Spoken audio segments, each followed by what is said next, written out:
memukau di Qatar, talenta asli Aceh bisa jadi opsi timnas Indonesia. Di tengah penurunan performa para pemain pro timnas Indonesia di Piala AFF 2022, nama Khuwailid Mustafa menjadi sorotan lantaran penampilan apiknya bersama Qatar SC dalam lanjutan Liga Qatar. Terbaru, pemain kelahiran Lok Sumawe tersebut tampil memesona saat pertandingan yang mempertemukan Qatar SC versus Al Gharafa. Laga tersebut digelar di Abdullah bin Khalifa Stadium Doha, Qatar. Khuwailid diturunkan di menit ke-69 menggantikan Omar Al-Emadi. Saat itu, Qatar SC telah unggul 3-0 atas Al Gharafa. Maksudnya Khuwailid ini ternyata mampu mengubah permainan Qatar SC.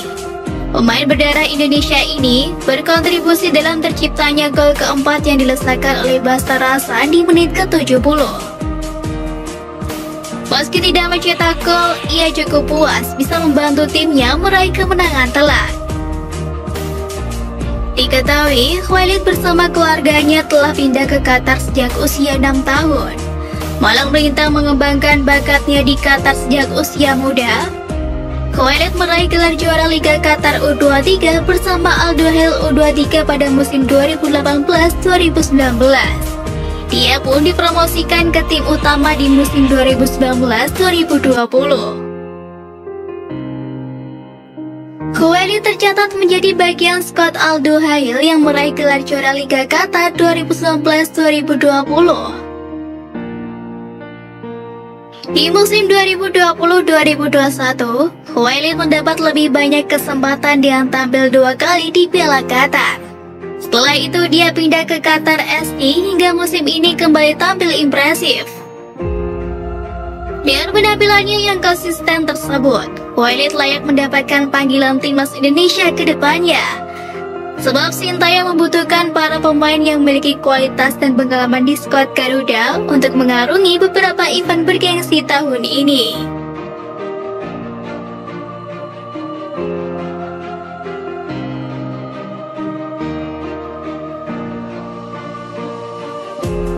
Alihkan fokus ke Piala Asia U20, Sintayong memiliki keunggulan. Usai mengalami kegagalan di Piala AFF 2022, asisten pelatih timnas Indonesia yakni Nova Arianto menjelaskan bahwa Sintayong akan mengalihkan fokus ke timnas U20 Indonesia.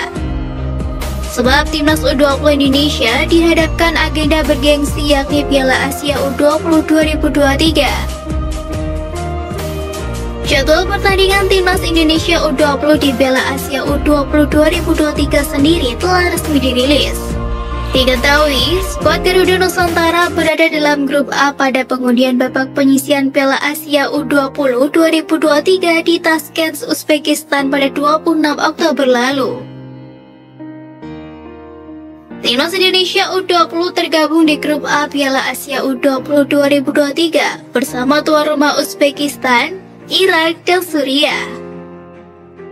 Piala Asia U20 2023 akan digelar di Uzbekistan pada 1 hingga 18 Maret 2022 dan diikuti oleh 16 peserta yang dibagi ke 4 grup.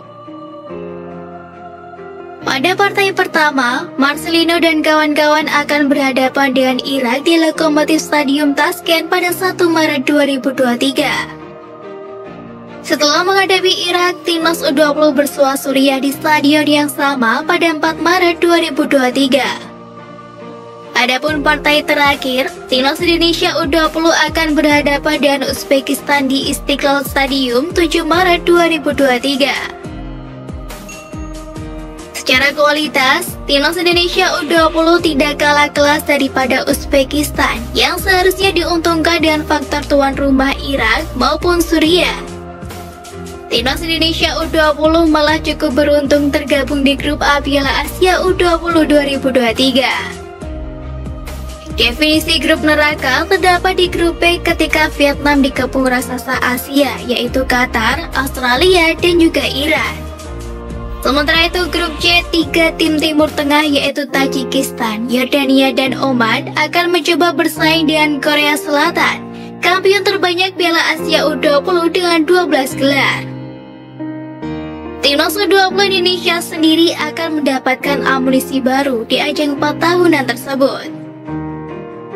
Diketahui, Sintayong telah memilih 3 pemain keturunan, yakni Justin Hubner, Ivar Jenner, dan Rafael Struijk untuk memperkuat skuad Garuda. Bahkan, ketiganya telah menjalani proses naturalisasi.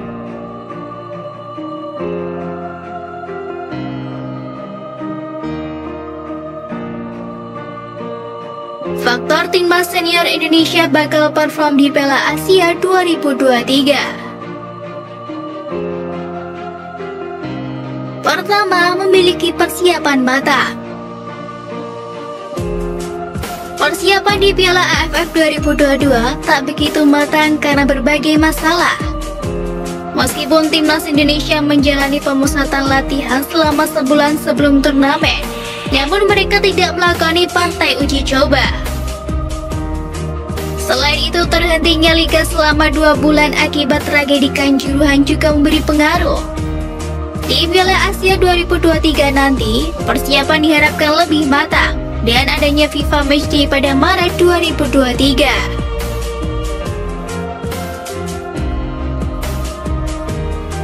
Kedua, liga baru selesai.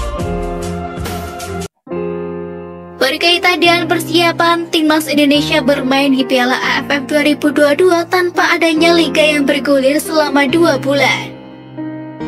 Namun, situasi diharapkan berbeda pada Piala Asia 2023 nanti. Liga 1 2022-2023 sudah kembali bergulir dan para pemain bisa mengembalikan kondisi kebugarannya dengan lebih baik. Hal ini diharapkan bisa membantu persiapan para pemain yang berlaga di liga domestik sebelum memperkuat timnas Indonesia.